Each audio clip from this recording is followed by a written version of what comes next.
Hello and welcome. My name is Mark the Burgomaster. I'm the Regional Vice President for the Western Region of NYSCOPBA, New York State Correction Officers and Police Benevolent Association. I'm here today with members of the Executive Board from across the state of NYSCOPBA, NYSCOPBA local officials from Auburn, members of the Cayuga County Sheriff's Department and Corrections Department, local and state officials. We're here today to discuss the continued trend of violence we're seeing across the state, but particularly inside Auburn Correctional Facility. Approximately 10 days ago, Sunday, August 8th, the facility was placed into lockdown after a series of violent incidents involving unprovoked attacks on correction officers by an incarcerated individual. This officer was brutally attacked by an individual who was serving a life sentence, where the officer suffered a 7-inch gash from the corner of his mouth to the back of his ear. He required 30 stitches to close the wound. The image of this injury is horrific. Besides the physical injury itself, this officer will carry the emotional scar of this attack with him for the rest of his life. Every time he looks in the mirror, he'll be reminded of the events that changed his life. At this moment, I would like to call up Assemblyman Lamondes for a few words. Thank you.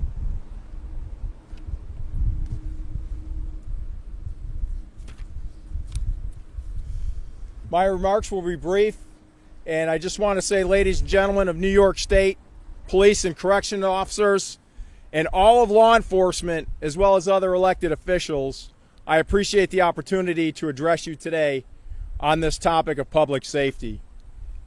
As you have heard, and as we all know, in light of recent legislation that has passed, our jails and prisons have become more dangerous places. 2 officers from this facility just last week will forever bear the scars of duty. We owe them the tools, training, and resources to work on all of our behalf safely. Anything short of that should, in and of itself, be a crime. They go into harm's way every day for us. Just as an example, New York City alone, overall crime index is up 22% over last year. Murder alone increased 47% when comparing 2019 to 2020. Comparing the number of people shot thus far this year in comparison to last year, 227 versus 160. That's a 47% increase. These are not good indicators of public policy that is working. Without their daily commitment, our police officers, corrections officers, and law enforcement community to serve and protect the rest of us, we can't live in peace. There's no other way around that. The reason we have these facilities is to keep our society safe and orderly from the criminal elements of our population. The prisoners have more freedoms than ever before, which often compounds the difficulty of the officers to protect them from each other, themselves, the corrections officers, and all of us. The rehabilitative regimen and trades available are second to none. Everything the inmates need to start over cleanly, if they want, is available to them. Without the commitment to duty, self-sacrifice, willingness to go into harm's way every day that our corrections officers and police officers live by, the rest of us are not safe. Please don't take them for granted. The epic betrayal of the entire law enforcement community cannot be forgotten, as it has endangered your lives as well as those of the inmates through the disastrous consolidation and closures of prisons throughout the state. Additionally, retaining qualified officers as well as being able to recruit the next generation of officers has been terribly negatively impacted.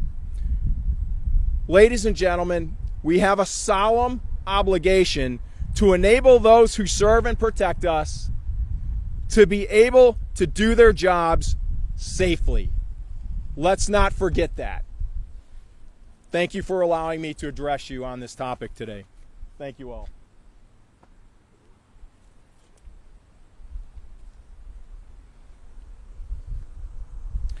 Just want to touch on some of the state failures and the numbers. The violence seen inside the walls are not unique to Auburn Correctional Facility. It's across New York State. Just within the region I represent, the Western region, Elmira Correctional Facility has been a hotbed of violence in the past few months. Large fights, attacks on staff, dozens of officers sent to the hospital for treatment. Attica has seen its fair share of violence.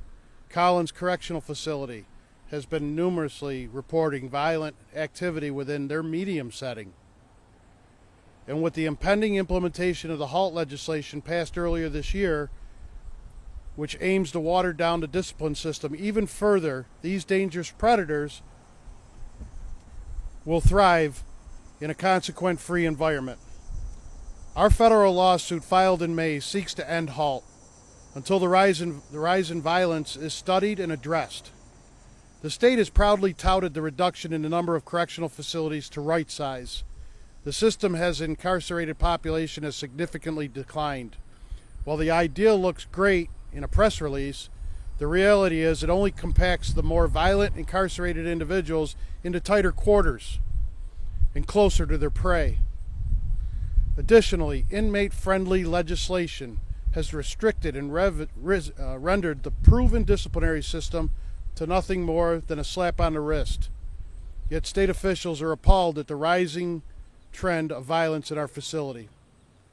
The numbers simply speak for themselves.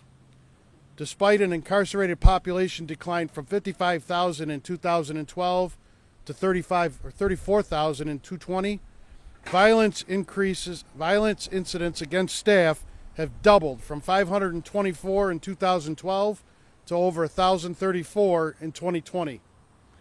And a disturbing trend continues this year. Even as the inmate population dipped to its lowest numbers in decades, as of last week, 644 violent attacks on staff. That number is on pace to set a record for this calendar year. Again, with even a smaller inmate population. As correction officers, we accept the risks of our profession, and we are trained in every aspect of our jobs we perform. Unfortunately, over the past decade, the state has steadily made the job more difficult and dangerous, and the numbers are directly reflected on of the policies and decisions and legislation by the majority. On top of all the violence, the state has approved the implementation of new programs that require more staff, yet fail to adequately staff all the facilities.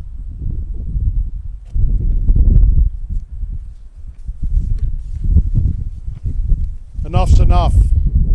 How many more officers need to be victimized before the state wakes up? The numbers tell the truth.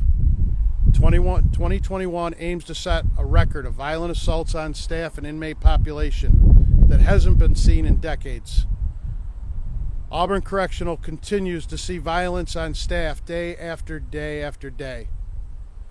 As of yesterday, another incident that involved more violence in the mess hall, on the 3 to 11 shift.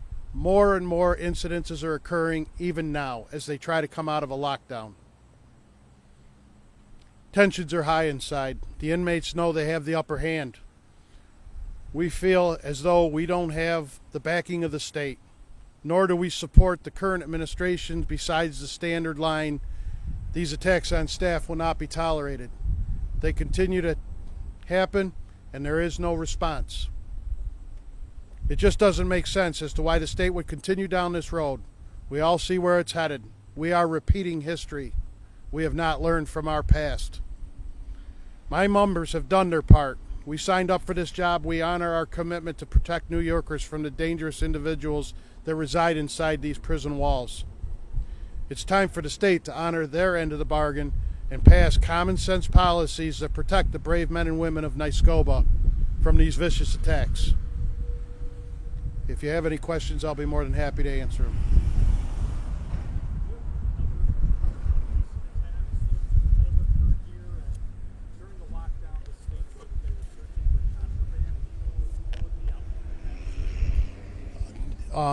We don't have the official number from the department yet, but I can report to you that they had more than 24 use of forces during the lockdown period to try and get the cells frisked for contraband. They recovered over 24 types of weapons from cells, and some of these weapons are quite horrifying. And as fast as we get the weapons out of their cells, they're already making new ones right back in them. And just as of last Thursday, even though the cells had been frisked, we had another officer stabbed. He was stabbed through the hand, again, by an inmate that was able to take a broomstick, break it, and sharpen it.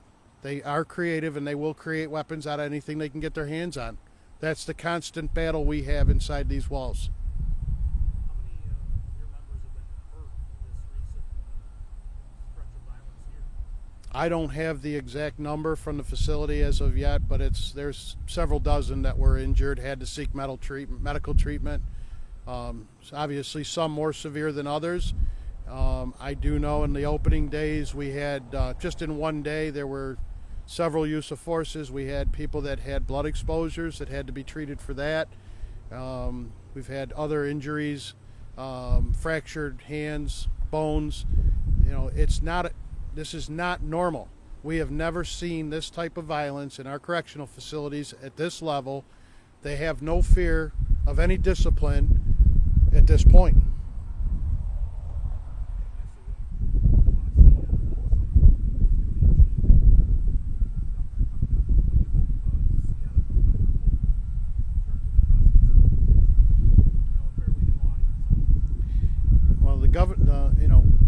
Governor Hochul-elect, or whatever her title is at this current moment, she's been involved in this process. She's been the lieutenant governor throughout majority of these changes, and she's been involved in the system. This isn't new to her. We're hoping to establish communications with her, try to get her to look at seeing if we can roll back some of the previous decisions made to get smart, common sense looking at this. What we're dealing with now is a repeat. All right, this is a backslide for us. They're putting our safety, our members' safety, everybody who works in these walls, not just the officers, sergeants, it's lieutenants, it's civilians, it's anybody who walks in these walls is at risk. We represent the officers and sergeants inside these walls, but we ensure everybody goes home that comes in those gates. We can't do that right now, and I'm sad to say we can't. Our hands are tied. You're welcome.